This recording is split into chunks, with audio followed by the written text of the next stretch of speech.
धर्मशाला में तिब्बती धर्मगुरु दलाई लामा को दिया गया शांति पुरस्कार। राज्यपाल राजेंद्र विश्वनाथ अर्लेकर ने दिया सम्मान। कहा, दलाई लामा अहिंसा और करुणा का विचार रखते हैं। पूर्व पीएम इंदिरा गांधी की 150वीं जयंती आज शिमला में कांग्रेस कार्यालय में किया गया कार्यक्रम का आयोजन। कांग्रेस कार्यकर्ताओं ने इंदिरा गांधी को दी श्रद्धांजलि।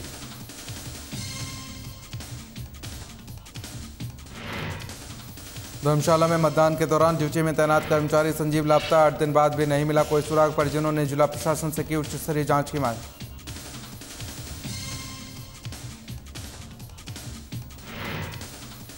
चंबा में साहू बाजार में लगी आग। कपड़ों की दुकान सहित मेडिकल स्टोर में लगी आग। करोड़ों का सामान जलकर हुआ राख।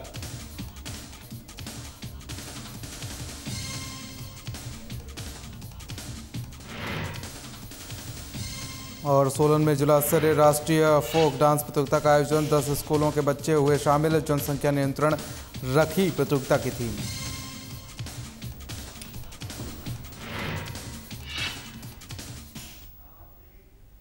नमस्कार, मैं हूं आपके साथ प्रियव्रत दीक्षित और हिमाचल की खबरों में आप सभी का स्वागत है। चलिए खबरों की ओर रुख करेंगे। तिब्बतियों के सर्वोच्च धर्मगुरु 14वें दलाई लामा को गांधी मंजुला फाउंडेशन ने मैक्लोडगंज बौद्ध मंदिर में अपना पहला शांति पुरस्कार दिया है और प्रदेश के राज्यपाल राजेंद्र विश्वनाथ अर्लेकर ने तिब्बती धर्मगुरु को ये सम्मान प्रदान किया है। दलाई लामा इस पुरस्कार के लिए फाउंडेशन का आभार जताते हुए शुभकामनाएं दी हैं और दलाई लामा ने कहा कि वो दया, एकता और अहिंसा पर जोर देते हैं। करुणा और दया इंसान को शक्ति प्रदान करती है। प्रदेश के राज्यपाल राजेंद्र विश्वनाथ अर्लेकर ने कहा कि आज the Gandhi Manjula award ceremony में बतौर मुख्य अतिथि शिरकत करते हुए कहा कि दलाई लामा को सम्मानित करना और उनका सानिध्य पाना मेरे लिए गौरव की बात है। वर्तमान में विश्व को शांति की आवश्यकता है। ऐसे में विश्व शांति के लिए यदि गांधी मंजुला फाउंडेशन का शांति अवार्ड इस जमाने दलाई लामा के अलावा किसी और को नहीं दिया जा सकता है। दलाई लामा अहिंसा और करुणा का विचार रखते हैं। Right from the beginning, Mother gave us tremendous sort of affection, karuna, and then children knows play together. I have the view and so-called Western modern education, not much talk about Karuna. This should add in school. Karuna should include not religious point, but Karuna there. Inner peace, inner strength. So long, inner strength, inner peace there, you can utilize human intelligence more properly. परम श्रद्धेय दलाई लामा जी का सानिध्य इस कार्यक्रम में पाना और मुझ जैसा एक सामान्य व्यक्ति उनके सानिध्य में बैठ सकता है, मुझे लगता है कि मेरे जीवन का इससे और सौभाग्यशाली क्षण नहीं होगा।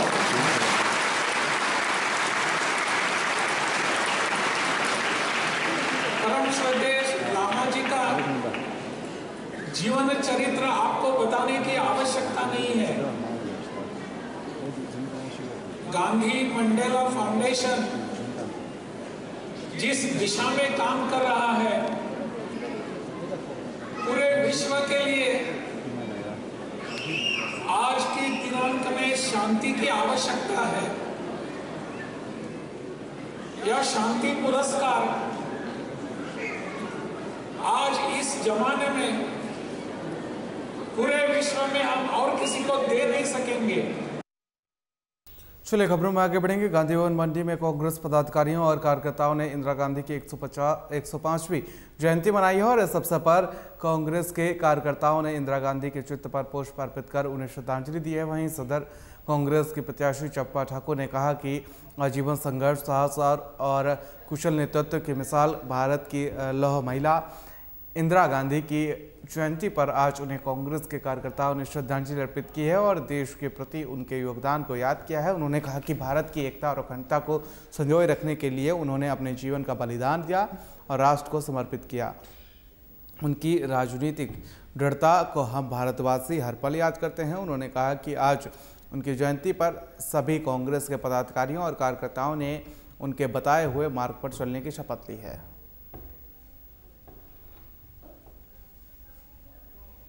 गांधी भवन में हम सब ने इंदिरा गांधी जी को श्रद्धा सुमन अर्पित किए। आज आप सभी जानते हैं कि 105वीं जयंती पूरे भारतवर्ष में मनाई जा रही है और इंदिरा गांधी जी ने पूरे भारतवर्ष में भारत को आगे ले जाने में इनकी बहुत बड़ी अहम भूमिका रही है।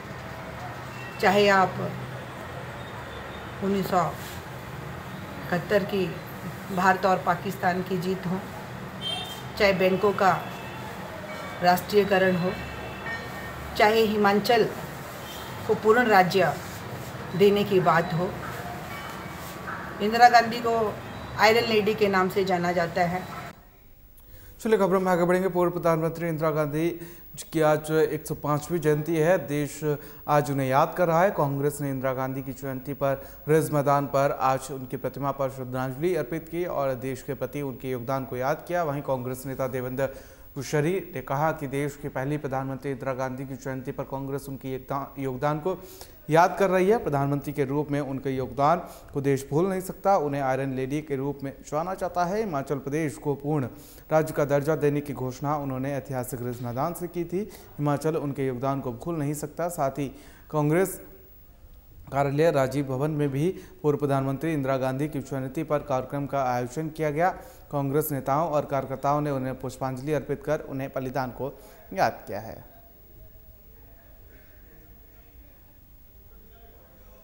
आज श्रीमती इंदिरा गांधी जी का जन्म दिवस है।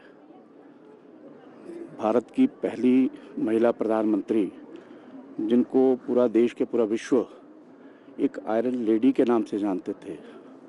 इस देश के लिए जो उनका बहुमूल्य योगदान प्रधानमंत्री के रहते हुए रहा, उसको यह देश और पूरा विश्व कभी भूल नहीं सकता, क्योंकि जो बलिदान उन्होंने देश की एकता और अखंडता के लिए इस देश के लिए दिया, उसको पूरा विश्व आज उनके बलिदान को याद कर रहा है। और ख़ास तौर पर मैं कहना चाहूँगा कि हिमाचल प्रदेश के लिए उनका बहुत बड़ा योगदान रहा है। हिमाचल प्रदेश जो पूर्ण राज्य का दर्जा इस प्रदेश को मिला, 25 जनवरी 1971 को इसी ऐतिहासिक रिज मैदान पर उन्होंने इस प्रदेश को पूर्ण राज्य घोषित किया था। चलिए खबरों में आगे बढ़ेंगे और जयसिंहपुर विधानसभा क्षेत्र के आशापुरी बूथ पर चुनाव ड्यूटी देने आए संजीव निवासी गांव खर जिला कांगड़ा का 8वें दिन भी कोई सुराग नहीं लग पाया है। धर्मशाला डीसी से मिलने आई उसकी पत्नी बेहोश हो गई, जबकि बेटे की याद करके बूढ़ी मां फूट फूट कर रो पड़ी। बताया जा रहा है कि 12 नवंबर को आशापुरी बूथ के पीठासीन अधिकारी ने सुबह 4 बजे जयसिंहपुर स्थित कंट्रोल रूम में फ़ोन कर सूचना दी कि उनकी पार्टी निवासी APRO संजीव कुमार की तबीयत खराब हो गई है, लेकिन उनके स्थान पर एक अन्य कर्मचारी को ड्यूटी पर भेजा जाए। और इस बीच जब उस क्षेत्र के सेक्टर अधिकारी वहां पहुंचे तो संजीव पैदल ही निकल गए और इसके बाद संजीव कुमार ने ना तो SDM कार्यालय को सूचना दी और ना ही घर पहुंचे। अगले दिन रविवार को संजीव के परिजनों ने लांबागांव थाने में गुमशुदगी की रिपोर्ट दर्ज कराई और इसके बाद आज तक उनका कोई सुराग नहीं मिल पाया।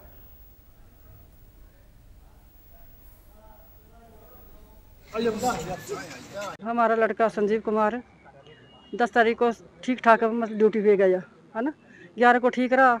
रात को क्या हुआ, उसको रात को बीमार हो गया। बोला 4 बजे उन्होंने मैसेज डाल दिया SDM को। SDM ने मतलब और स्टाफ भेज दिया।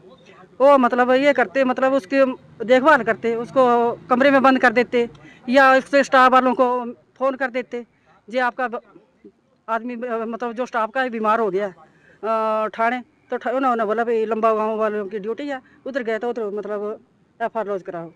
फिर उधर गए वो, तो उधर मतलब रात को चले गए। तो रात को उन्होंने मतलब जो उनकी मनगढ़ंत बातें थी उन्होंने बता दी, है ना। मनगढ़ को इसमें कोई सच्चाई नहीं है। हमें कोई मतलब इसमें हमें शक हो रहा है कि कहाँ गया हमारा लड़का। घर से तो ठीक गया, उधर जाके क्या हुआ उसको। चलो खबरों में आगे बढ़ेंगे। और चाइल्ड लाइन सिरमौर द्वारा जिले में चाइल्ड लाइन से दोस्ती सप्ताह मनाया जा रहा है, जिसमें आज 5वें दिन की शुरुआत जिले के मुख्यालय नाहन से हस्ताक्षर अभियान के साथ की गई, जिसका मुख्य उद्देश्य हम सभी को बच्चों के अधिकार और संरक्षण के लिए एकजुट होकर हस्ताक्षर अभियान के दौरान हस्ताक्षर कर वचनबद्ध होना है। और इस दोस्ती सप्ताह की शुरुआत चाइल्ड लाइन सिरमौर द्वारा 14 नवंबर से की गई है, जिसे 20 नवंबर तक मनाया जाएगा। और आज चाइल्ड लाइन सिरमौर की टीम सुमित्रा शर्मा के साथ सबसे पहले जिला उपायुक्त कार्यालय का दौरा कर जिलाधीश के सर्वप्रथम हस्ताक्षर के साथ और दोस्ती बैंड बांधकर इस अभियान की शुरुआत की गई। इसके बाद टीम द्वारा सहायक उपायुक्त, अतिरिक्त उपायुक्त महोदय, उप मंडलाधिकारी और प्रारंभिक विभाग के कार्यालय का दौरा किया गया और सभी ने हस्ताक्षर किए। साथ ही टीम द्वारा इस उपलक्ष्य में सभी को दोस्ती बैंड भी पहनाया गया।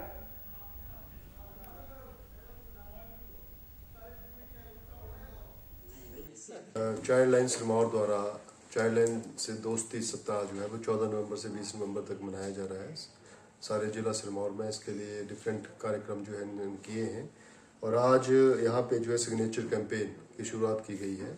तो मैं सबसे पहले तो चाइल्ड लाइन सिरमौर को बधाई देना चाहूँगा कि उन्होंने इस तरीके के जो चाइल्ड हमारे चिल्ड्रन के जो इश्यूज़ हैं और राइट्स हैं उसके ऊपर बहुत बढ़िया कार्य कर रहे हैं।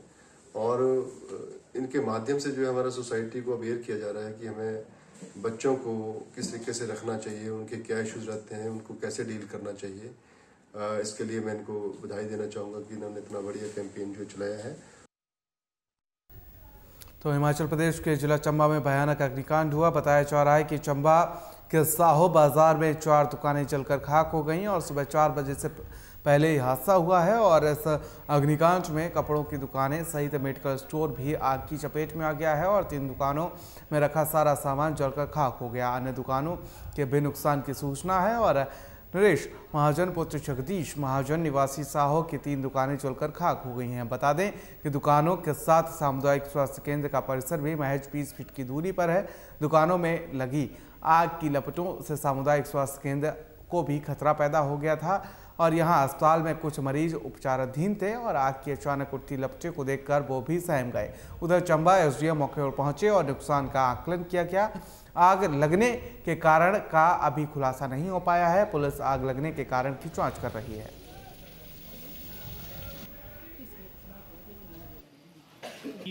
आज सुबह मुझे करीबन कोई 5:30 किलो टेलीफोन से सूचना मिली थी कि वहाँ पे जो है बाजार में काफ़ी ज़्यादा आग लगी हुई है।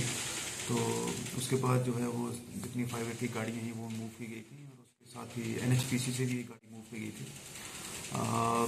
मौके पे जाके गए थे, मैं तहसीलदार साहब भी गए थे, नायब साहब थे। तो मौके पे जाके देखा जी नरेश महाजन जी हैं, उनका बहुत ज़्यादा नुकसान हो गया। उनका ऊपर का डबल स्टोरी बिल्डिंग है, नीचे जितना भी कमर्शियल कॉम्प्लेक्स है वो सारा जल के राख हो गया और ऊपर जो रिहायशी मकान है उसमें भी गर्मी की वजह से जो है वो जगह जगह दरारें हैं तो ऑलमोस्ट अनसेफ हो गया है। तो रफ आइडिया अगर मैं लगाऊं तो करीबन 3.5-4 करोड़ से हो।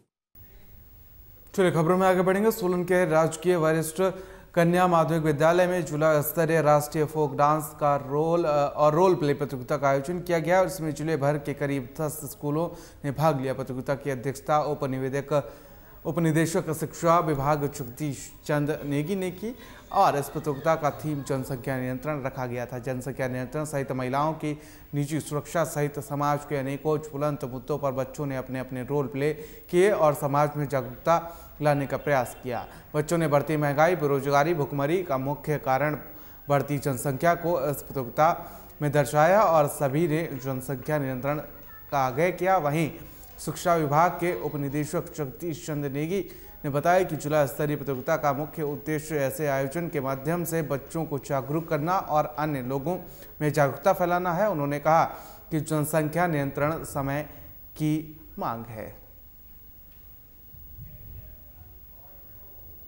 आज हमारा ये जिला सोलन का जो रोल प्ले और फोक डांस के कॉम्पिटिशन्स जो कि SCRT द्वारा ये आयोजित किया जाता है, नेशनल जो पॉपुलेशन एजुकेशन प्रोजेक्ट के अंतर्गत इसमें हमारे जो ज़िला सोलन के 8 ब्लॉक है जो पार्टिसिपेंट्स है वो यहाँ पे सारा ये कंपटीशन जो है उसका यहाँ पे समापन हो रहा है। तो इसमें बच्चे जो है उसमें रोल प्ले और फोक डांस जो है इसके माध्यम से जो एक मास एजुकेशन है पॉपुलेशन के प्रति जागृत करने, उसको कैसे कंट्रोल करें, क्या करें, किस प्रकार की क्या समस्याएं आती है, इसमें सारी समस्या और समाधान को लेकर के ये प्रोजेक्ट है। तो इसमें ये प्रतिवर्ष जो है ये इस प्रकार के मनाए। अब इसके बाद ये बच्चे 22-23 तारीख को जो है ये स्टेट लेवल में जाएंगे, जो टीम्स यहाँ से विनर होंगी। मेरा नाम महक शर्मा है।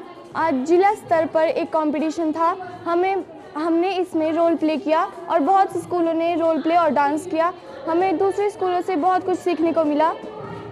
किस चीज़ के ऊपर किया रोल प्ले? हमने पर्सनल सेफ्टी पर रोल प्ले किया। ऐसे प्रोग्राम हर साल होने चाहिए। मेरा नाम मौसम है, मैं गवर्नमेंट सीनियर सेकेंडरी स्कूल ओझघाट की 9वीं कक्षा की छात्र हूँ।